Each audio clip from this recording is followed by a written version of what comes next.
The information you need relating to the sport you love, all within 5 minutes. NASCAR in 5 starts right now.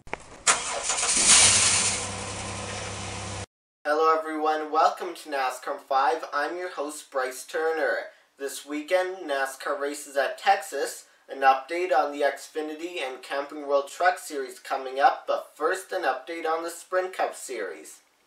Jeff Gordon won the Goody's Headache Relief Shot 500 from Martinsville, his first victory of the season and an automatic ticket to the championship finale as he will advance in the chase.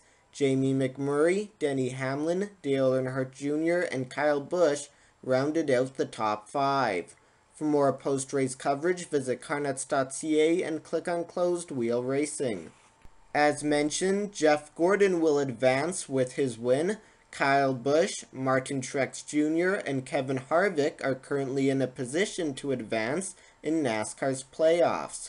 Carl Edwards, Brad Keselowski, Kurt Busch, and Joey Logano have some work to do as they are currently outside of the top 4. Sunday, it's the AAA Texas 500 from Texas Motor Speedway. The race will begin at about 2:15 p.m. Eastern with broadcast coverage on NBC, TSN2, the Performance Racing Network, and SiriusXM. Qualifying will take place today at 6:45 with TV coverage on NBCSN. Stay tuned, an update on the Xfinity and Camping World Truck Series coming up, but first a news update. The big news story this week is of course the suspension of driver Matt Kenseth, which follows an on-track altercation between Kenseth and Joey Logano.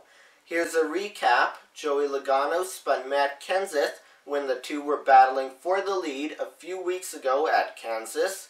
Sunday at Martinsville, Logano's teammate Brad Keselowski and Matt Kenseth were involved in a wreck. Multiple laps down, Kenseth then spun Logano while he was leading the race. Kenseth said this was due to a flat tire on his number 20 Toyota, but most in the NASCAR community, the sanctioning body included, say the wreck was intentional. As a result of this incident, NASCAR issued Kenseth a behavioral penalty, suspending him until after the next 2 Sprint Cup races and placing him on NASCAR probation for the next 6 months. Matt and his Joe Gibbs Racing team appealed the penalty. Following Thursday's appeals, the penalty was upheld. However, Matt's NASCAR probation has been shortened and will now end on December 31st. As of Thursday evening, citing a Joe Gibbs Racing official, NASCAR.com reports that Eric Jones will sub in behind the wheel of the number 20 Toyota at Texas. In other news, another penalty for a similar incident.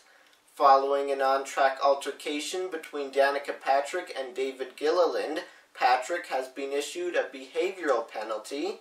She has been fined $50,000, docked 25 points, and placed on NASCAR probation until December 31st. And trouble on the way to Texas for Michael Annette's team. The number 46 team's hauler caught on fire on Interstate 20 Thursday. No one was injured in the incident, and the team says the number 46 will race this weekend. It's time now for an update on the Xfinity and Truck Series. Matt Crafton won the Kroger 200 from Martinsville.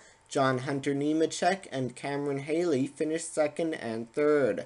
Eric Jones, Matt Crafton, and Tyler Reddick are within 13 points of each other in the standings, with 3 races remaining this season. Tonight, it's the WinStar World Casino 350 from Texas. The race will begin at around 8:45 p.m. Eastern, with broadcast coverage on FS1, Fox Sports Racing, the Motor Racing Network, and SiriusXM. Qualifying will take place today at 4:30 and can be seen on FS1. The Xfinity Series is back in action this weekend. With 3 races remaining in the 2015 season, Chris Buescher leads Chase Elliott, Regan Smith, and Ty Dillon in the standings. Tomorrow, it's the O'Reilly Auto Parts Challenge at Texas. The race will begin at about 3:45 p.m. Eastern, with broadcast coverage on NBC, TSN4, PRN, and SiriusXM.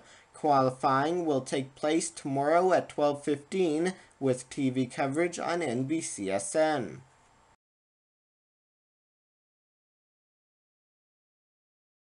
Thanks for watching this week's edition of NASCAR 5. I'm Bryce Turner. Enjoy the races.